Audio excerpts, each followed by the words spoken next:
അറിയാമെന്ന് പറഞ്ഞു. 8 വർഷത്തെ പോരാട്ടത്തിന് ശേഷം കഴിഞ്ഞ ദിവസം കോടതി വിധി വന്നിട്ടുണ്ട് അതിജീവിതയുമായി ബന്ധപ്പെട്ട്. ആ കോടതി വിധി എങ്ങനെ കാണുന്നു? ആ അതിജീവിതയ്ക്ക് നീതി ലഭിച്ചോ? എന്താണ് ബാബുരാജ് അന്നൊക്കെ അതിജീവിതയോടൊപ്പം നിന്ന ഒരു വ്യക്തിയാണ്, പേഴ്സണലി അറിയാവുന്നതാണ്. ഇപ്പോഴത്തെ ആ കോടതി വിധി എങ്ങനെയാണ് കാണുന്നത്? ഞാനൊരു നിയമം പഠിച്ച ആളായതുകൊണ്ടും ഞാൻ വക്കീലായതുകൊണ്ടും കോടതി വിധികളെ നമ്മൾ ബഹുമാനിക്കണം. അതാണല്ലോ ഈ നാട്ടിലെ നമ്മുടെ നടപ്പ്. മറ്റുള്ള കാര്യങ്ങളൊക്കെ മേൽക്കോടതികളുണ്ടല്ലോ, അത് അതിന്റെ വഴിയിൽ വരട്ടെ എന്നല്ലേ നമുക്ക് പറയാൻ പറ്റുള്ളൂ. മേൽക്കോടതിയിൽ ഇപ്പോഴത്തെ വിധി കണ്ടിട്ട് അതിജീവിതയ്ക്ക് നീതി ലഭിച്ചോ? അത് പറയാൻ നമ്മളിപ്പോ എനിക്കായാലും അലിക്കായാലും ഒരു കേസ് ഉണ്ടെങ്കിൽ ആ കേസിന്റെ വിധി പറയേണ്ടത് ജഡ്ജാണ്.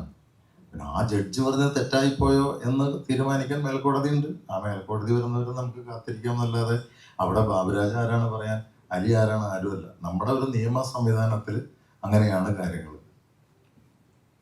ദിലീപിനെ പുറത്താക്കിയിരുന്നു അമ്മയിൽ നിന്നും. ദിലീപിനെ തിരിച്ചെടുക്കാൻ ഇപ്പോഴത്തെ കീഴ്ക്കോടതിയിലെ വിധി അനുസരിച്ച് ദിലീപിനെ തിരിച്ചെടുക്കാവുന്ന ഒരു നടപടിയിൽ ഫെഫ്ക ആദ്യം മുന്നിട്ട് വന്നു. അപ്പോൾ ഭാഗ്യലക്ഷ്മി രാജിവെച്ചിരിക്കുന്നു. അങ്ങനെ നിർമ്മാതാക്കൾ സംഘടന അദ്ദേഹത്തെ തിരിച്ചെടുക്കാനുള്ള നടപടിയിലേക്ക് പോകുന്നു എന്ന് പറഞ്ഞു.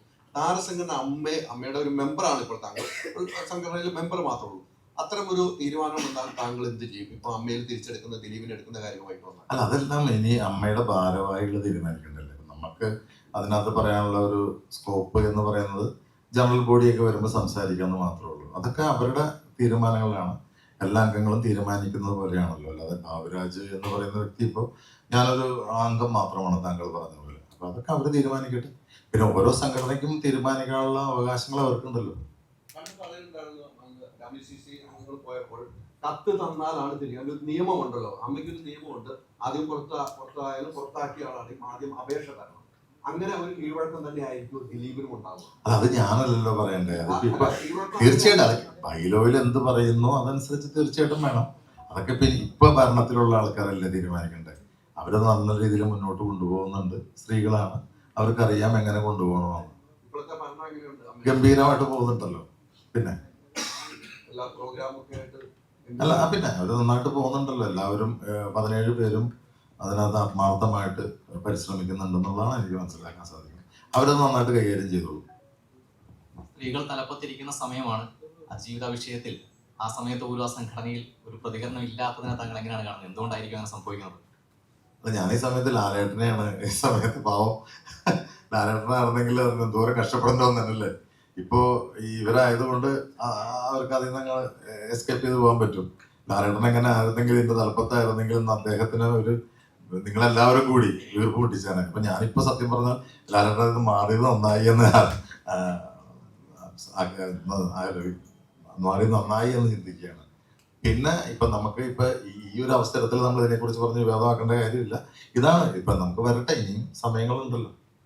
മറ്റു ചോദ്യം കൂടി, താങ്കൾ പറഞ്ഞതിൽ തന്നെയാണ് ചോദ്യം. ആ എസ്കേപ്പിസത്തെ താങ്കൾ എങ്ങനെ കാണുന്നു എന്നതായിരുന്നു ചോദ്യം. ആരുടെ? ഇപ്പൊ താങ്കൾ പറഞ്ഞു തലപ്പത്ത് മോഹൻലാൽ ആയിരുന്നെങ്കിൽ ഏത് നിലയിൽ ട്രീറ്റ് ചെയ്യപ്പെട്ടേനെ. അല്ല, ഇപ്പൊ ഉള്ളവര് മറുപടി പറയേണ്ടത് ഇപ്പൊ തലപ്പത്തിരിക്കുന്നത്. താങ്കൾ പറഞ്ഞ പോലെ സ്ത്രീകൾ തലപ്പത്തുള്ളവർ അവർ മറുപടി പറയും. ഞാൻ പറഞ്ഞില്ലേ, നന്നായിട്ട് നടക്കുന്ന ഒരു സംഭവമാണ്. അമ്മ എന്ന് പറയുന്ന ഒരു വികാരമാണല്ലോ. ഇപ്പൊ ഞങ്ങളെ സംബന്ധിച്ചിടത്തോളം അത് ഞങ്ങളുടെ എല്ലാം ഒരു വികാരമാണ്. ഈ മഹാരാജാസ് കോളേജിൽ പഠിച്ചിറങ്ങുന്നവർക്ക് ഇവിടെ എല്ലാം ഉണ്ടെങ്കിൽ അറിയാം. അതൊരു മഹാരാജാസ് എന്ന് കേൾക്കുമ്പോൾ ഒരു വികാരം എന്ന് പറഞ്ഞ പോലെ തന്നെ അമ്മ എന്ന് പറഞ്ഞാൽ ഞങ്ങളെ സംബന്ധിച്ചിടത്തോളം ഒരു വികാരമാണ്. അപ്പൊ അതിന്റെ തലപ്പത്ത് ഇപ്പൊ തിരഞ്ഞെടുക്കപ്പെട്ടവരുണ്ടെങ്കിൽ തീർച്ചയായിട്ടും അവരതിനെ ഇന്നല്ലെങ്കിൽ നാളെ അവരതിന് ഉത്തരം പറയും. ഉത്തരം പറയാൻ ബാധ്യസ്ഥരാണ്. അവരതിന് അനുകൂലമായ ഉത്തരം പറയും എന്നുള്ളതാണ് എനിക്ക് പറയാനുള്ളത്. വിധി വന്നതിന് ശേഷം പലരും പല അഭിപ്രായങ്ങൾ പറയുന്നുണ്ടായിരുന്നു. അതിൻ്റെ അകത്ത് സംവിധായകൻ വിനയം പറഞ്ഞൊരു കാര്യം എന്ന് പറയുന്നത് കുറ്റമുക്തനാക്കിയ നിലയ്ക്ക് തിരിച്ചെടുക്കുന്നതിൽ തെറ്റില്ല എന്നുള്ളതാണ്. പക്ഷെ പല സംഘടനകളും ധൃതി പിടിച്ച് തിരിച്ചെടുക്കുന്നു, മണിക്കൂറുകൾക്കുള്ളിൽ പുറത്താക്കിയതിനേക്കാൾ വേഗത്തിൽ തിരിച്ചെടുക്കാൻ ധൃതി കാണിക്കുന്നു എന്നൊരു അഭിപ്രായമാണ്. അത്തരം കാര്യങ്ങളോടെല്ലാം യോജിക്കുന്നുണ്ട്. എന്തായാലും വിധി വന്നല്ലോ, കുറ്റമുക്തനാണ് ദിലീപ് എന്ന കാര്യത്തിൽ. അല്ല, അതിനകത്ത് എന്ന് വെച്ചാൽ ഓരോ സംഘടനയുടെയും തലപ്പത്തിരിക്കുന്നവര് എടുക്കേണ്ട തീരുമാനങ്ങളാണ്. അവിടെ ഇപ്പൊ ഞാനോ നിങ്ങളോ നമ്മുടെ പൊങ്കാല ടീമോ അല്ല തീരുമാനിക്കേണ്ടത്. കാരണം അത് അവരുടെ അദ്ദേഹത്തിന് എത്ര പെട്ടെന്ന് പുറത്താക്കിയോ ഇല്ലേ, പുറത്താക്കാൻ കാണിച്ച വ്യഗ്രതയുണ്ടല്ലോ, ഇതുപോലെ തന്നെയായിരിക്കും അവർ തിരിച്ചെടുക്കുന്നതും. അതൊക്കെ അവരുടെ തീരുമാനങ്ങളല്ല, ആ തലപ്പത്തിരിക്കുന്നവരുടെ തീരുമാനങ്ങളല്ലേ. അതിൽ നമ്മൾ മറുപടി പറയേണ്ട ആവശ്യമില്ല. ആ പറയാൻ തെറ്റാണ്. ഞാൻ പറയുന്നത് എന്താ വെച്ചാൽ ഇന്ത്യയിലെ നിയമവ്യവസ്ഥിതി അനുസരിച്ചിട്ട് നമ്മൾ ഒരു വിധിന്യായത്തെ മാനിക്കുക എന്നുള്ളതാണ് നമുക്കുള്ള ഇത്. പിന്നെ നമുക്ക് ആ കുട്ടിയോടുള്ള കടം, ആ കുട്ടിയോടുള്ള അനുകമ്പ, ആ കുട്ടിയോടുള്ള സ്നേഹം, അതൊന്നും ഒരു മാറ്റവുമില്ല. നമ്മൾ അന്ന് ഇങ്ങനെ നിന്നു, അതനുസരിച്ച് തന്നെ ആയിരിക്കും ഇപ്പോഴും. അത് അതിലെന്തൊരു ചോദ്യമാണ് അതിനകത്ത്? അതങ്ങനെ മാറുന്ന കാര്യമാണോ? അതൊന്നും ഒരിക്കലും മാറുന്ന കാര്യമല്ലല്ലോ. പക്ഷെ കോടതി വിധിയെ നമ്മൾ ബഹുമാനിക്കുന്നു. അതിനകത്ത് നമുക്ക് ഇപ്പൊ ഒരു നാണയത്തിന് രണ്ട് വശമുണ്ടെന്ന് പറഞ്ഞ പോലെ അതിൽ ഏത് വശമാണ് സത്യം എന്നുള്ളതാണ് നമുക്കറിയേണ്ടത്, ഇല്ലേ? ഇപ്പൊ നമുക്കൊരു വിധി വന്നു, ആ വിധിയെ നമ്മൾ മാനിക്കുന്നു. നമുക്ക് നോക്കാം. അന്നും അതിജീവിതമായിട്ട് താങ്കൾ ഫോണിലൊക്കെ സംസാരിച്ചൊരു വ്യക്തിയാണ്. ആ വിഷയങ്ങളുണ്ടായിരുന്നു. ഇപ്പോൾ ഇത്തരം ഒരു സിറ്റുവേഷൻ അതിജീവിതമായിട്ട് നമുക്ക് സംസാരിക്കുക എന്തെങ്കിലും ചെയ്തിട്ടുണ്ടോ? കാരണം വ്യക്തി എന്ന നിലയിൽ ഞാൻ ഉണ്ടായിരുന്നില്ല ഇവിടെ, ഞാൻ ഡെറാഡൂണിലായിരുന്നു, ഞാൻ സംസാരിച്ചിട്ടില്ല.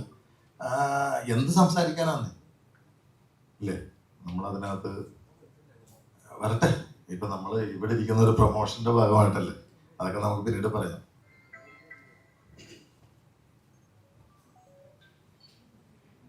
നിങ്ങൾ വിചാരിക്കുന്ന കാര്യങ്ങളിലേക്കൊന്നും വരുന്നില്ല അല്ലേ?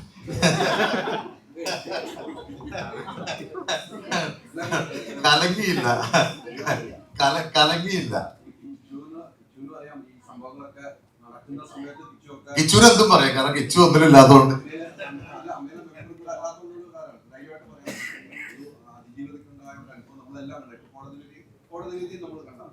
നിലവിലെ സാഹചര്യത്തിൽ താങ്കൾ ആ കോടതി വിധി എങ്ങനെ കാണുന്നു? അതിജീവിതയ്ക്ക് നീതി ലഭിച്ചതായിട്ട്